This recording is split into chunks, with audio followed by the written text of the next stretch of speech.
శ్రీ గురుభ్యో నమ. గురుర్బ్రహ్మ గురుర్విష్ణు గురుర్దేవో మహేశ్వర గురు సాక్షాత్ పరం బ్రహ్మ తస్మై శ్రీ గురవే నమ. అస్మద్గురుచరణ పాదారవిందాభ్యాం నమ. నిన్నటి మన మహాభారత ప్రస్థానంలో దేవతలందరూ కూడా నలుణ్ణి దమయంతి దగ్గరికి దౌత్యం నిర్వహించడానికి పంపిస్తే ఆయన అలాగే దేవతలను అందరూ కూడా నిన్ను వివాహం చేసుకోవాలని కోరుకుంటున్నారమ్మా, తప్పనిసరిగా నువ్వు వాళ్ళని వివాహం చేసుకొని ఆ నలుడు దమయంతితో చెబితే, దమయంతి నీ మీద లగ్నమైందయ్యా నా మనసు, ఆ హంస నీ గుణగణాలని చెప్పినప్పటి నుంచి నిన్ను ఎప్పుడు చూస్తానా, నిన్ను ఎప్పుడు వరిస్తానా అని నేను తహతహలాడుతున్నాను. అటువంటి నన్ను వేరొకరిని వివాహం చేసుకోమని నువ్వు చెప్పడం భావ్యంగా లేదన్నట్టుగా నలుడితో చెబితే, ఆ దేవతలు నన్ను దౌత్యానికి పంపించారు, దేవతలకి ఇష్టమైనటువంటి పని తప్పనిసరిగా చెయ్యాలి, నేను మానవ మాతృడిని కదమ్మా, అందువలన దేవతలే ఇష్టపడుతున్నప్పుడు మనుష్యుడైనటువంటి నాయందు నీకు ప్రేమ ఏమిటి, అందువలన వాళ్ళని వివాహం చేసుకుని సమస్తమైన సుఖాలని అనుభవించు అంటే ఆమె చెప్పింది, నేను వివాహం చేసుకుంటే నిన్నే చేసుకుంటాను, లేదా మరణిస్తాను తప్ప మరొకరిని వివాహం చేసుకోనని స్పష్టంగా చెప్పి, నువ్వు ఈ విషయాన్ని దేవతలకి చెప్పు, ఆ దేవతలను నువ్వు అందరూ కలిసి స్వయంవరానికి రండి, వాళ్ళందరి యొక్క సమక్షంలో నేను నిన్నే వరిస్తాను అని చెప్పింది. ఆ మాటయే తీసుకెళ్ళి ఆ నలుడు దేవతలకి చెప్పాడు. ఆ చెప్పిన తర్వాత ఏం జరిగింది అనేటువంటి విషయాన్ని మనం ఇప్పుడు చూద్దాం. ఈ వృత్తాంతాన్ని అంతటినీ కూడా నలోపాఖ్యాన్ని బృహదశ్వుడు ధర్మరాజుకి తెలియజేస్తున్నాడు. అథ కాలే శుభే ప్రాప్తే తిథౌ పుణ్యే క్షణే తథా ఆజుహావ మహీపాలాన్ భీమో రాజా స్వయంవరే. స్వయంవరం జరగవలసినటువంటి శుభతిథి వచ్చింది. ఆ భీమ మహారాజు స్వయంవరానికి వచ్చినటువంటి భూపతులందరినీ కూడా స్వయంవర ప్రదేశానికి స్వయంగా ఆహ్వానించాడు, మీరందరూ కూడా రావలసిందే అని. తచ్చుత్వా పృథివీపాలాః సర్వే హృచ్ఛయ పీడితాః త్వరితాః సముపాజగ్ముః దమయంతీమభీప్సివః. ఆ ఆహ్వానం విని అక్కడికి వచ్చిన రాజులందరికీ కూడా ఎవరికి వారే తామే దమయంతిని వివాహం చేసుకోవాలి అనేటువంటి ఉత్సుకతతో ఉన్నారు. అందువల్ల వాళ్ళందరూ కూడా దమయంతి యందే తమ యొక్క హృదయాలు కలిగినటువంటి వాళ్ళై, ఆమె మీద ఉండేటువంటి కోరికతోటి ఎప్పుడెప్పుడు ఈ స్వయంవరం జరుగుతుందా అని ఉబుళ్ళూరుతున్నటువంటి సమయంలో ఆ మహారాజు యొక్క ఆహ్వానాన్ని తెలుసుకున్నటువంటి వాళ్ళై స్వయంవర ప్రదేశానికి వెళ్ళారు. కనకస్తంభ రుచిరం తోరణేన విరాజితం వివిశుస్తే నృపారంగం మహాసింహ ఇవాచలం. ఆ స్వయంవర భవనం ఎలా ఉందయ్యా అంటే సువర్ణమయమైనటువంటి స్తంభాలతోటి మనోహరంగా ప్రకాశిస్తోందిట. కాంతిమంతమైనటువంటి తోరణాలు కట్టట, ముఖద్వారం అంతా కూడా తోరణాలతో విరాజిల్లుతోందిట. అటువంటి స్వయంవర సభారంగాన్ని పర్వత గుహలోకి మహాసింహాలు ప్రవేశించినట్టుగా రాజులందరూ కూడా ప్రవేశించారట. తత్ర ఆసనేషు వివిధేషు ఆసీనాః పృథివీక్షతః సురభిస్రగ్ధరాః సర్వే ప్రమృష్టమణికుండలాః. వచ్చిన వాళ్ళందరూ దేనికి వచ్చారు? స్వయంవరానికి వచ్చారు. అందువలన స్వయంవరానికి రావడం వలన వాళ్ళు స్వయంవరానికి వచ్చేటప్పుడు చక్కగా అలంకరించుకున్నారు, అంగరాగాలన్నీ పూసుకున్నారు, బ్రహ్మాండమైనటువంటి మాలికలు వేసుకున్నారు, చక్కటి ఆభరణాలన్నీ ధరించారు. వాళ్ళ యొక్క టీవీ, వాళ్ళ యొక్క సంపద, వాళ్ళ యొక్క గొప్పతనము, వాళ్ళ యొక్క సౌందర్యము అంతటా కూడా ప్రస్ఫుటాయమానమైనటువంటి విధంగా వాళ్ళందరూ కూడా చక్కగా అలంకరించుకున్నటువంటి వాళ్ళే అక్కడికి వచ్చి అక్కడ ఉండేటువంటి సింహాసనాల మీద ఆసీనులయ్యారట. తాం రాజసమితిం పుణ్యాం నాగైర్భోగవతీమివ సంపూర్ణాం పురుష వ్యాఘ్రైః గిరిగుహామివ. అది ఎలా ఉందయ్యా అంటే రాజన్యులతో నిండినటువంటి ఆ సభాస్థలంతా కూడా నాగులతోటి ఉన్నటువంటి పాతాళంలాగా, పెద్ద పులులతో నిండినటువంటి ఒక పర్వత గుహలాగా శోభించిందట. అంటే నాగ దేవతలందరూ కూడా చాలా స్పష్టమైనటువంటి గొప్ప ప్రకాశంతో ఉంటారట. అందువలన ఆ వాసుకి యొక్క సభ కూడా అత్యంత వైభవంగా ఉంటుందట, కాంతిమంతంగా. అట్లాగే మంచి టీవీ కలిగినటువంటి దానిగా సింహాన్ని చెబుతారు. అటువంటి సింహ పరాక్రములైనటువంటి రాజులందరూ అక్కడికి విచ్చేశారు. అందువలన వాళ్ళు గొప్ప సింహపు టీవీతో ఉన్నటువంటి వాళ్ళే వచ్చారు. అందువలన వాళ్ళందరితోటి ఆ స్వయంవర సభ అలా శోభిల్లిందిట. తత్రస్మ పీనా దృశ్యంతే బాహవః పరిఘోపమాః ఆకారవర్ణ సుశ్లక్ష్ణాః పంచశీర్షా ఇవోరగాః. ఆ స్వయంవర సభలో ఉండేటువంటి రాజులందరూ కూడా దృఢమైనటువంటి బాహుబలం కలిగినటువంటి వాళ్ళు. వాళ్ళ బాహువులన్నీ కూడా దృఢంగా ఉన్నాయట. అలాగే వాళ్ళ యొక్క ఆకారాలన్నీ కూడా ఎలా ఉన్నాయంటే చాలా శోభాయమానంగా ఉన్నాయట. 5 తలల సర్పాల్లాగా మంచి బ్రహ్మాండమైనటువంటి మణిమయమైనటువంటి కిరీటాలను ధరించినటువంటి వాళ్ళై చాలా ప్రకాశవంతంగా ఉన్నారట. సుకేశాంతాని చారూణి సువాసా సునాసాక్షి భ్రువాణి చ ముఖాని రాజ్ఞాం శోభంతే నక్షత్రాణి యథాదివి. వాళ్ళందరూ ఎలా ఉన్నారంటే చక్కటి ముంగురులు కలిగినటువంటి వాళ్ళై, అలాగే సునాసాక్షి భ్రువాణి చక్కటి నాసికలు కలిగినటువంటి వాళ్ళై, విశాలమైనటువంటి కన్నులు కలిగినటువంటి వాళ్ళై, తీర్చిదిద్దినటువంటి కనుబొమలు కలిగినటువంటి వాళ్ళై, వాళ్ళ ముఖాలన్నీ కూడా ఎలా ఉన్నాయంటే ఆకాశంలో నక్షత్రాల్లా ప్రకాశిస్తున్నాయట. దమయంతి తతో రంగం ప్రవివేశ సుభానన ముష్ణంతి ప్రభయా రాజ్ఞాం చక్షుంక్షిమనాంసి చ. ఆ సుభాననైనటువంటి దమయంతి చక్కగా వరమాల తీసుకుని గొప్ప అద్భుతమైనటువంటి శరీర లావణ్యంతో ప్రకాశించేటువంటి ఆమె అలాగే స్వయంవర సభలోకి వచ్చేటప్పటికీ ఆ రాజుల యొక్క కళ్ళన్నీ కూడా ఒక్కసారి ఆమె మీద పడ్డాయట. అలాగా వాళ్ళ యొక్క కళ్ళని మనస్సుల్ని కూడా ఆకర్షిస్తూ ఆ స్వయంవర సభా మండపంలోకి ఆ అద్భుతమైనటువంటి సౌందర్యవతి అయినటువంటి దమయంతి ప్రవేశించింది. తస్యా గాత్రేషు పతితా తేషాం దృష్టిర్మహాత్మనాం తత్రైవ సక్తాభూత్ నచాలచ పశ్యతాం. ఎప్పుడైతే దమయంతి స్వయంవర సభలో అలా ప్రవేశించిందో అక్కడ కూర్చున్నటువంటి సమస్తమైనటువంటి రాజన్య సమూహం యొక్క నేత్రాలన్నీ కూడా ఆమె మీదే లగ్నమయ్యేట. అంతేగాని అక్కడి నుంచి అసలు ఏ విధంగానూ పక్కకి తప్పుకోకుండా ఆమెనే అట్లా చూస్తూ ఉన్నారు వాళ్ళందరూ కూడా. తతః సంకీర్త్యమానేషు రాజ్ఞాం నామసు భారత దదర్శ భైమీ పురుషాన్ పంచతుల్యాకృతినిహ. ఆ తర్వాత అక్కడ చక్కగా వచ్చినటువంటి వాళ్ళందరినీ రాజులందరినీ పేరు పేరున ఎవరెవరు వచ్చారు, వాళ్ళ యొక్క స్థితులు ఏంటి, వాళ్ళ యొక్క పరాక్రమ విశేషాలు ఏంటి, వాళ్ళ యొక్క కుటుంబ పరంపర ఏంటి అనేటువంటిది అంతా కూడా అక్కడ తెలియజెబుతూ ఉంటుంది. అటువంటి తెలియజెప్పేటువంటి ఆ సమయంలో అలాంటి వివరించే ఆ రాజులందరి యొక్క గుణగణాలని వివరించేటువంటి సమయంలో దమయంతి ఒకే ఆకృతి కలిగినటువంటి 5 వ్యక్తుల్ని చూసింది. ఆ 5 కూడా ఒకే ఆకృతితో ఉన్నట్ట. తాన్ సమీక్ష తతసర్వాన్ నిర్విశేషాకృతిన్ స్థితాన్ సందేహాదద వైదర్భి నాభ్యజానాన్నలం నృపం. వాళ్ళందరూ ఎలా ఉన్నారంటే నలుడి యొక్క రూపంలోనే ఉన్నారు 5 కూడా. 5 నలుల్ని చూసింది. అక్కడ చూసినటువంటిదే ఒకే రూపంతో ఉన్నటువంటి వాళ్ళందరినీ చూసింది.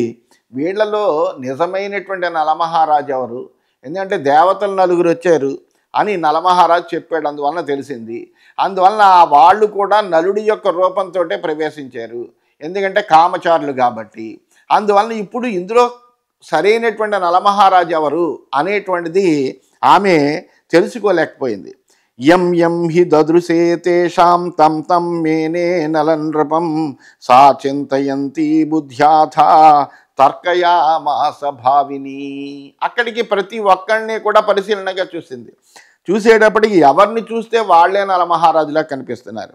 అలాగా ఆమె ఇప్పుడు నేను ఇందులో నిజమైనటువంటి నలమహారాజుని ఎట్లా గుర్తుపట్టాలి అనేటువంటి విచారంతో తన బుద్ధితోటి విధంగా తర్కించుకుందిట.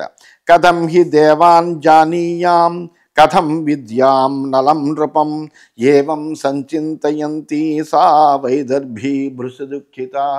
ఇప్పుడు ఇందులో దేవతల్ని ఎలా నేను గ్రహించాలి, నలమహారాజుని ఎలా గ్రహించాలి, అటువంటి బుద్ధి నాకు ఎట్లా కలుగుతుంది, ఇప్పుడు ఈ తెలుసుకోవడానికి నేనేం చెయ్యాలి అని ఆమె కొద్దిగా దుఃఖోద్విగ్న అయిందట. శృతాని దేవలింగాని తర్కయామాస భారత దేవానాం యాని లింగాని స్థవిరేభ్య శృతాని మే తానీహ తిష్టతాం భూమౌ ఏకస్యాపి న లక్షయే సా వినిశ్చిత్య బహుధా విచార్య చ పునః పునః శరణం ప్రతి దేవానాం ప్రాప్తకాలమమన్యత. పెద్దవాళ్ళు చెప్పగా వింది దేవతల యొక్క లక్షణాలు ఎలా ఉంటాయో కొన్ని. అందువల్ల దేవతలకు ఉండవలసినటువంటి లక్షణాల గురించి నేను పూర్వం విన్నాను. కానీ ఆ లక్షణాల్లో ఏ ఒక్కటి కూడా భూమి మీదకి వచ్చినటువంటి దేవతలకి లేదే. ఎలాగ నేను ఇప్పుడు అని రకరకాలుగా ఆలోచించినప్పటికీ కూడా ఆమెకి ఏమీ తేలట్లేదు. దేవతలకు కొన్ని లక్షణాలు ఉంటాయి. దేవతల లక్షణాలు ఏమిటి అంటే వాళ్ళు నిర్నిమేషులు, రెప్పపాటు వేయరు. అంతేకాకుండా వాళ్ళ పాదములు భూమి మీద ఆనవు, వాళ్ళ యొక్క శరీరాలకి చెమట పట్టదు, వాళ్ళ యొక్క మెడలో వేసుకున్నటువంటి మాలికలు ఏవి కూడా వాడిపోవు. ఇలాంటి కొన్ని శుభమైనటువంటి లక్షణాలు దేవతలకు ఉంటాయి. అందువలన ఆ దేవతలకు ఉండేటువంటి లక్షణాలన్నీ ఈవిడ వింది. ఆ విన్న లక్షణాలను ఇక్కడ అన్వయించుకుని దేవతల్ని వేరు చేద్దామని అనుకున్నప్పటికీ ఆ లక్షణాలు ఏవి వీళ్ళలో కనిపించట్లేదు. కనిపించేటప్పటికీ అప్పుడు ఆమె ఒక్కటే అనుకుంది, దేవతల్ని ప్రార్థించడం ఒక్కటే మనము చేయవలసిన పని ఇప్పుడు అని ఆ దేవతల్ని శరణు వేడదాం మనము. ఏ దేవతలైతే ఇక్కడికి ఇలాగా నా యొక్క ఆ కార్యక్రమానికి భంగం కలిగించడానికి వచ్చారో ఆ దేవతలనే ప్రార్థిద్దాం అనుకుందిట. అనుకుని వాచాచ మనసా చైవ నమస్కారం ప్రయుజ్యసా దేవేభ్య ప్రాంజలిర్భూత్వా వేపమానా ఇదమబ్రవీత్ హంసానాం వచనం శ్రుత్వా యథా మే నైషథో వృతః పతిత్వే తేన సత్యేన దేవాస్తం ప్రదిశంతు మే. అంజలి ఘటించింది ఆమె. వణుకుతున్నటువంటి శరీరము కలిగినటువంటిదై వాక్కుతోటి మనస్సుతోటి కూడా దేవతలకి నమస్కారం చేసి వినయ విధేయతలతో దమయంతి ఈ విధంగా పలికిందిట, ఓ దేవతలారా, ఏ హంసల యొక్క మాటలు విని నా మనస్సంతా కూడా నలమహారాజు యందు లగ్నమైందో ఆ నలమహారాజుని మనసా వాచ కర్మణ కూడా నా భర్తగా పొందాలని నేను కోరుకుంటున్నాను. అటువంటి నా యొక్క మాటను దక్కించి ఆ నలుణ్ణి నాకు ప్రసాదించండి, మీరే శరణు అని దేవతల్ని ప్రార్థించేదట. మనసా వచసా చైవ యథా నాభిచరామ్యహం తేన సత్యేన విబుధాః తమేవ ప్రదిశంతు మే.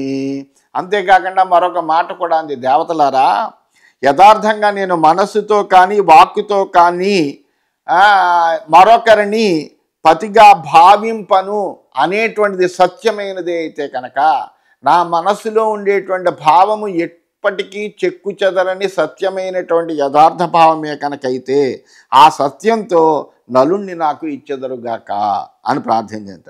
యథా దేవై సమే భర్త విహితో నిషధాధిపః తేన సత్యేన మే దేవాః తమేవ ప్రదిశంతు మే. దేవతల చేతనే అసలు ఆ మహారాజు యందు నా మనస్సు లగ్నమైంది అంటే దానికి కారణం దేవతల యొక్క అనుగ్రహమే కదా. అందువలన దేవతల చేతనే ఈ నలమహారాజు నాకు భర్తగా కూర్చబడినటువంటి వాడు. ఇది సత్యం కాబట్టి ఆ నలుణ్ణి నాకు ప్రసాదించండి. యథేదం వ్రతమారబ్ధం నలస్య ఆరాధనే మయా తేన సత్యేన మే దేవాః తమేవ ప్రదిశంతు మే. ఆ నలుణ్ణి పతిగా ఆరాధించడం అనేటువంటి ఒక వ్రతంలో ఉన్నాను నేను, అంటే అదే నియమంగా ఉన్నాను. అందువలన ఆ వ్రతంలో ఉన్నటువంటి నేను ఇది సత్యం కాబట్టి ఆ దేవతలు నాకు ఆ వ్రతఫలమైనటువంటి నలుణ్ణి నాకు ప్రసాదించండి. స్వంచైవ రూపం కుర్వంతు లోకపాలా మహేశ్వరాః యథాహమభిజానీయాం పుణ్యశ్లోకం నరాధిపం. అందువల్ల ఆ పుణ్యశ్లోకుడైనటువంటి నలమహారాజుని నేను గుర్తించాలి అంటే దానికి తగినట్టుగా లోకపాలురైనటువంటి దేవతలైనటువంటి వీళ్ళు మీ స్వీయమైనటువంటి రూపాలను పొందుదురుగాక. నిశమ్య దమయంత్యాః తత్కరుణం ప్రతిదేవితం నిశ్చయం పరమం తథ్యం అనురాగం చ నైషధే మనోవిశుద్ధిం బుద్ధిం చ భక్తిం రాగం చ నైషధే యథోక్తం చక్రిరే దేవాః సామర్థ్యం లింగధారణి. మరి దేవతలు భక్తులకి వశమవుతారు. ఎవరైతే భక్తితోటి, ఆ అనన్యమైనటువంటి భక్తితోటి ఆ దేవతలను ప్రార్థిస్తే దానికి వాళ్ళు లొంగుతారు తప్పనిసరిగా. దాంతో ఆ దమయంతి అంత కరుణగా చేసినటువంటి ఆ అభ్యర్థనని విన్నారు. విని నలుని యందు దమయంతికి కలిగినటువంటి అనురాగాన్ని వాళ్ళు స్వయంగా తెలుసుకున్నారు. తెలుసుకున్నటువంటి వాళ్ళై, అందులో ఉండేటువంటి సత్యాన్ని గ్రహించినటువంటి వాళ్ళై, నలుని మీద ఆమెకు కలిగినటువంటి భక్తిని, ప్రేమను, విశుద్ధమైనటువంటి మనస్సును, ఆమె యొక్క సద్బుద్ధిని కూడా గ్రహించినటువంటి దేవతలు ఆమె ప్రార్థనను ఆలకించారు. ఆలకించి తమ తమ రూపాలు వాళ్ళు ధరించారు. సాపశ్యత్ విబుధాన్ సర్వాన్ అస్వేదాన్ స్తబ్ధలోచనాన్ హృషిత స్రగ్రజోహీనాన్ స్థితాన్ అస్పృశత క్షితిం. తమ రూపాలు ధరించడం అంటే నలుడి యొక్క రూపం పోయి వాళ్ళ స్వయం రూపాలు ధరించలే, దేవతల యొక్క లక్షణాలు కలిగినటువంటి నలుని రూపాలు ధరించారు. అంటే దేవతల యొక్క లక్షణాలంటే ఇంత క్రితమే మనం చెప్పుకున్నాం. నిర్నిమేషులు, రెప్పపాటు ఉండదు వాళ్ళకి, వాళ్ళ శరీరానికి చెమట పట్టదు, వాళ్ళు వేసుకున్నటువంటి మాలికలు దివ్యంగా ప్రకాశిస్తాయి, వాళ్ళ పాదములు భూమిని స్పృశించవు. ఇటువంటి కొన్ని లక్షణములు అనేటువంటివి దేవతలకి ప్రత్యేకంగా ఉన్నటువంటివి. అందువలన ఆ లక్షణాలు ప్రస్ఫుటమయ్యేటట్టుగా చేసుకున్నారు. అప్పుడు ఆమె చూసింది అటువంటి శరీరాలని, చలనరహితమైనటువంటి నేత్రాలని, వాడనటువంటి పూలదండలను కలిగి ధూళిరహితులై భూమిని తాకుండా నిలిచిన దేవతల్ని దమయంతి అప్పుడు చూసింది. ఛాయా ద్వితీయామ్లానస్రగ్రజ స్వేద సమన్విత భూమిష్టో నైషధశ్చైవ నిమేషేణ చ సూచిత. ఆ నలుని ప్రక్కన ఆయన నీడ కూడా పడుతోంది. దేవతల యొక్క నీడలు పడవు అక్కడ. అలాగే పూలదండ, అతను వేసుకున్నటువంటి పూలదండ కొద్దిగా వాడి ఉన్నది. అలాగే ఆయన ముఖంలో కొద్దిగా స్వేదం కనిపిస్తోంది. పాదాలు నేల మీద ఆని ఉన్నాయి, రెప్పపాటు స్పష్టంగా తెలుస్తోంది. ఈ సూచనల చేత నలుని గ్రహించింది దమయంతి. సా సమీక్షతు తాన్ దేవాన్ పుణ్యశ్లోకంచ భారత నైషధం వరయామాస భైమీ ధర్మేణ పాండవ. ఆ దేవతలను పరిశీలనగా చూసి పుణ్యశ్లోకుడైనటువంటి నలుణ్ణి చూసినటువంటి ఆ భీమరాజు యొక్క పుత్రిక అయినటువంటి దమయంతి ధర్మబద్ధంగానే నిషధరాజు అయినటువంటి నలుణ్ణి వరించింది. విలజ్జమాన వస్త్రాంతం జగ్రాహాయతలోచన స్కంధదేశే అసృజత్తస్యాసృజం పరమశోభనాం. విశాలమైనటువంటి నేత్రాలు కలిగినటువంటి దమయంతి సిగ్గుతో కూడినటువంటిదై మంగళప్రదమైనటువంటి ఆ వరమాలని ఆ నలుని యొక్క మెళ్ళో వేసిందిట. వరయామాస చైవేనం పతిత్వే వరవర్ణిని తతో హాహేతి సహసా ముక్త శబ్దో నరాధిపై. అంతటి స్వయంవరంలో ఆ నలమహారాజు మెళ్ళో ఆ దమయంతి ఆ వరమాలని వేసేటప్పటికీ అందరూ కూడా ఆహాకారాలు చేశారు. అక్కడ ఉండేటువంటి ఆ రాజ సమూహం అంతా కూడా వెంటనే బాగు అన్నారు. దేవతలందరూ కూడా చాలా ఆనందపడ్డారు. దేవై మహర్షిభిస్తత్ర సాధు సాధ్వితి భారత విస్మితైరీరిత శబ్ద ప్రశంసద్భిర్నలం నృపం. ఆశ్చర్యంతో నలమహారాజును ప్రశంసిస్తున్నటువంటి దేవతల నుండి, మహర్షుల నుండి కూడా సాధు అనేటువంటి శబ్దాలు వినిపించేట. దమయంతీంతు కౌరవ్యా వీరసేన సుతో నృప ఆశ్వాసయద్వరారోహాం ప్రహృష్టేనాంతరాత్మనా. ఆ ఉత్తమ స్త్రీ అయినటువంటి దమయంతిని వీరసేన పుత్రుడైనటువంటి ఆ నలమహారాజు సంతృప్తి కలిగినటువంటి అంతరాత్మతోటి బోరడించాడు.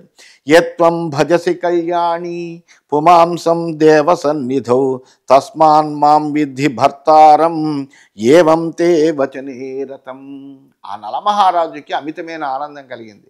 అంతటి దేవతలే వరించడానికి సిద్ధంగా వస్తే వాళ్ళని కూడా కాదనుకుని కేవలము తన మీద ఉండేటువంటి ప్రేమతోటి తనను వరించినటువంటి దమయంతిని చూసేటప్పటికీ అతనికి అమితమైనటువంటి ఆనందం కలిగింది. ఆనందం కలిగి ఆయన ఆ దమంతో అన్నట్ట, దేవతలు ఎదురుకుండా నువ్వు నన్ను భర్తగా పొందేవు, అందువలన నీ మాట యందు ఆసక్తి కలిగినటువంటి వానిగా నన్ను తెలుసుకో. నువ్వు యావచ్చ మే ధరిష్యంతి ప్రాణాః దేహే శుచిస్మితే తావత్వయి భవిష్యామి సత్యమే తద్బ్రవీమితే. ఓ దమయంతి, నా ఈ దేహంలో ప్రాణాలు ఉన్నంత వరకు కూడా నీ విషయంలో నేను ఎప్పుడు ప్రేమతోటే ఉంటాను. ఈ నిజాన్ని నేను నీకు తెలియజేస్తున్నానమ్మా.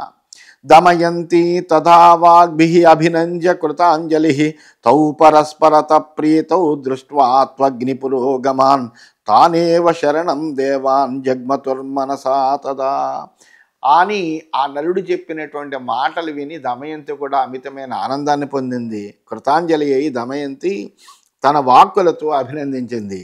పరస్పరానురక్తులైనటువంటి ఆ నూతన వధూవరులిద్దరూ కూడా నలదమయంతులిద్దరూ కూడా అక్కడ దేవత సాక్షాత్తుగా విచ్చేసినటువంటి ఆ దేవతలకి నమస్కారం చేశారు. అగ్నిహోత్రుడితో పాటు ఆ దేవతలను ఆ సమయంలో శరణు పొందారు. వాళ్ళకి ప్రత్యక్షంగా నమస్కారం చేసుకున్నారు. వృతేతు నైషధే భైమ్యా లోకపాల మహోజస ప్రహృష్ట మనస సర్వే నలాయాష్టౌ వరాందదుః.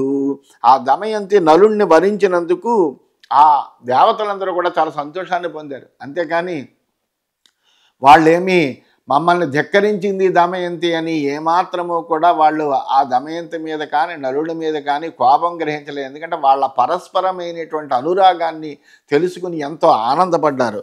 ఆనందపడి వెంటనే ఆ నలమహారాజుకి ఆ దేవతలు నలుగురు కూడా ఒక్కొక్కళ్ళు 2 వరాలు చొప్పున 8 వరాలు ఇచ్చారట. ప్రత్యక్ష దర్శనం యజ్ఞే గతిం చానుత్తమాం శుభాం నైషధాయ దదౌ శక్రః ప్రియమాణ శచీపతి. ఆ శచీపతి అయినటువంటి దేవేంద్రుడి సంతోషంతో నలుడికి శుభప్రదమైనటువంటి అత్యుత్తమైనటువంటి గతిని, యజ్ఞాలు చేసే సమయంలో తాను యజ్ఞాలు చేసేటప్పుడు తమ ప్రత్యక్ష దర్శనాన్ని అంటే ఆహుతులు ఇచ్చేటప్పుడు స్వయంగా వాళ్ళే వచ్చి ఇలాగా ఆహుతులు తీసుకోవడం అనేటువంటిది అతడు చూసేటట్టుగా వాళ్ళ యొక్క ప్రత్యక్ష దర్శనాన్ని కూడా అనుగ్రహించేట. అగ్నిరాత్మభవం ప్రాదాన్ ఎత్ర వాంఛతి నైషధః లోకాన్ ఆత్మప్రభాంశ్చైవ దదౌ తస్మై హుతాసనః. అలాగే నరుడు కోరిన చోట తాను ఉండేటట్టుగా అగ్ని వరాన్ని ఇచ్చేట.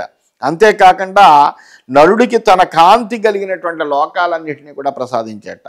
యమస్త్వ అన్నరసం ప్రాదాత్ ధర్మే చ పరమాం స్థితిం. అలాగే యముడు అన్నరసాన్ని ఇచ్చేట. అంతేకాకుండా ధర్మమందు ఉత్తమమైనటువంటి స్థితిని అతనికి కలిగేటట్టుగా వరమించేట. అపాంపతిరపాం భావం ఎత్ర వాంఛతి నైషధః స్రజశ్చోత్తమ గంధాఢ్యాః సర్వే చ మిథునం దదుః. అలాగే వరుణుడు నలుడు కోరిన చోట జల సమృద్ధిని, అతడు ఎక్కడ కోరితే అక్కడ జల సమృద్ధిని అనుగ్రహించట. లోకపాలురందరూ కూడా కలిసి ఆ పుణ్య దంపతులకు పరిమళంతో కూడినటువంటి పూల దండలను ఇచ్చారట. ఇలా ఒక్కొక్కరు 2 వరాలు ఇచ్చారు. అలాగా వరానేవం ప్రదాయాస్య దేవాస్తే త్రిదివంగతాః పార్థివాశ్చానుభూయాస్య వివాహం విస్మయాన్వితాః దమయంత్యాశ్చ ముదితాః ప్రతిజగ్ముర్యథాగతం. దేవతలందరూ కూడా నలునికి ఈ విధంగా వరాలని ప్రసాదించినటువంటి వాళ్ళై దేవలోకానికి వెళ్ళారు. ఆ రాజులంతా కూడా దమయంతి వివాహానికి సంతోషించి తమ యొక్క నగరాలకి వెళ్ళారు. గతేషు పార్థివేంద్రేషు భీమః ప్రీతో మహామనాః వివాహం కారయామాస దమయంత్యా నలస్య చ. ఆ స్వయంవరానికి వచ్చినటువంటి రాజులందరూ తిరిగి వెళ్ళిన తర్వాత భీమరాజు చాలా సంతోషించాడు. ఎందుకంటే ఆ నలదమయంతుల యొక్క వివాహము చెయ్యాలి అని నిశ్చయించుకున్నాడు. ఎందుకంటే తన కుమార్తె కోరినటువంటి వానికి ఇచ్చి వివాహం చెయ్యాలి అని అనుకున్నాడు. అందువలన అది జరిగింది కాబట్టి వాళ్ళిద్దరి యొక్క వివాహాన్ని కూడా ఎంతో వైభవంగా ఆయన చేశాడని తెలియజేస్తూ స్వస్తి.